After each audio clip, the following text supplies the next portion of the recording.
रक्त सांडावे लागले तरी 73 पण शक्तीपीठ महामार्ग होऊ देणार नाही. माजी खासदार राजू शेट्टी. रक्त सांडावे लागले तरी 73 पण शक्तीपीठ महामार्ग होऊ देणार नाही, असा खणखणीत इशारा माजी खासदार राजू शेट्टी यांनी दिला आहे. सांगलीवाडी येथील फल्ले मंगल कार्यालयात शक्तीपीठ महामार्ग बाधित शेतकऱ्यांच्या मेळाव्यात खासदार राजू शेट्टी बोलत होते. या प्रसंगी माजी केंद्रीय मंत्री प्रतीकदादा पाटील, माजी आमदार दिनकर तात्या पाटील, कॉम्रेड उदय नारकर, महेश खराडे, उमेश देशमुख, सतीश साखळकर उपस्थित होते. यावेळी माजी खासदार राजू शेट्टी म्हणाले, सध्या राज्यात प्रचंड महामार्ग आहेत. या महामार्गाची कनेक्टिव्हिटी देऊन सर्व देवदेवताचे दर्शन घेणे शक्य आहे.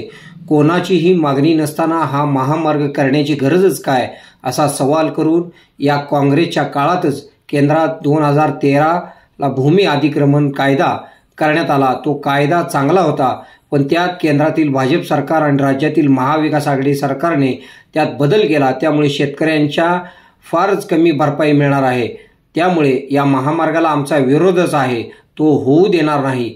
माजी केंद्रीय मंत्री प्रतीक पाटील म्हणाले, या रस्त्याला आमचा विरोध आहे, तो होऊ देणार नाही. माझी स्वतःचीही जमीन जाते, असा उल्लेख देखील प्रतीक पाटील यांनी यावेळी केला. यावेळी माजी आमदार दिनकर तात्या पाटील म्हणाले, पूरबाधित गावाचे मोठे नुकसान होणार आहे, त्यामुळे या महामार्गाला आमचा विरोध आहे, तो होऊ देणार नाही. महेश खराडे म्हणाले, राज्यात कुणाचीही मागणी नसताना केवळ ठेकेदारांना जगविण्यासाठी महामार्गाचा घाट घातला जात आहे. कायदे कितीही विरोधात असले तरी बळीराजा संघटित झाला तर तो मोदींना झुकवू शकतो, हे देशाने पाहिले आहे. त्यामुळे देवेंद्रला झुकविणे अवघड नाही. महामार्गाला विरोध करण्यासाठी टोकाचा संघर्ष करू. येत्या 26 मार्च रोजी जिल्ह्यातील हरकती प्रांताधिकाऱ्यालयात सादर करण्यात येतील. त्याचबरोबर राज्यातील सर्व जिल्ह्यातील शेतकऱ्यांना घेऊन मंत्रालयावर धडक मारण्याचा इशाराही यावेळी देण्यात आला. यावेळी प्रभाकर तोडकर, उमेश देशमुख, शिवाजी मगदूम, माणिक पाटील या शेतकऱ्यांनी आपले मनोगत व्यक्त केले. प्रास्ताविक M.N. कदम यांनी केले, तर आभार सतीश साखळकर यांनी मानले.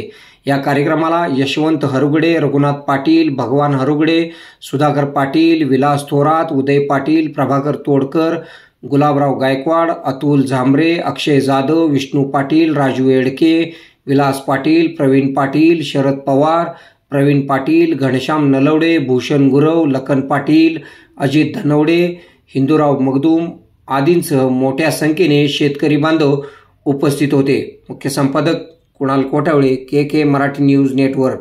यावेळी पुढे बोलताना राजू शेट्टी काय म्हणाले पाहूया. शक्तीपीठला पूर्ण ताकदीने विरोध करायचा निर्णय आजच्या या मेळाव्यामध्ये झालेला आहे आणि कसल्याही परिस्थितीमध्ये आम्ही हा रस्ता आणि या रस्त्यासाठी लागणारी जमीन अधिग्रहित होऊ देणार नाही. एक तर या मुळात या महामार्गाची सध्या तरी गरज नाही आहे, कारण सध्या जो नागपूर कोल्हापूर राष्ट्रीय महामार्ग आहे तो या रस्त्याला समांतर असाच आहे आणि त्या रस्त्यावरचं वाहतूक अतिशय तुरळक आहे. त्याच्यावरचं टोल वसुली जर बघितली तर आता सध्या टोल वसुलीसुद्धा तोट्यात चाललेली आहे, हे राष्ट्रीय महामार्गाच्या अधिकाऱ्यांचं म्हणणं आहे. असं असताना जो पहिला मार्ग खाजगीकरणातून केला आणि तो तोट्यात चाललेला आहे, नवा महामार्ग कशासाठी, कुणासाठी, कुणी मागणी केली होती, कुणी आंदोलन केलं होतं, कुणी मोर्चे काढले होते आणि मग लोकांची मागणी आहे ते काम करा ना. दुष्काळी भागात प्यायला पाणी नाही, पाणी मागाले तिथं ते रस्ते करा, अपूर्ण सिंचनाचे प्रकल्प पूर्ण करा. त्याच्यासाठी पाहिजे तर जमीन घ्या, आम्ही नाही म्हटलं नाही कधी, पण ज्या गोष्टीची गरजच नाही, सध्या त्याची फारशी आवश्यकता नाही, केवळ मोठे महामार्ग बांधत असताना त्याच्यामध्ये ठेकेदारांच्या माध्यमातून पैसा कमवता येतो, भ्रष्टाचार करता येतो.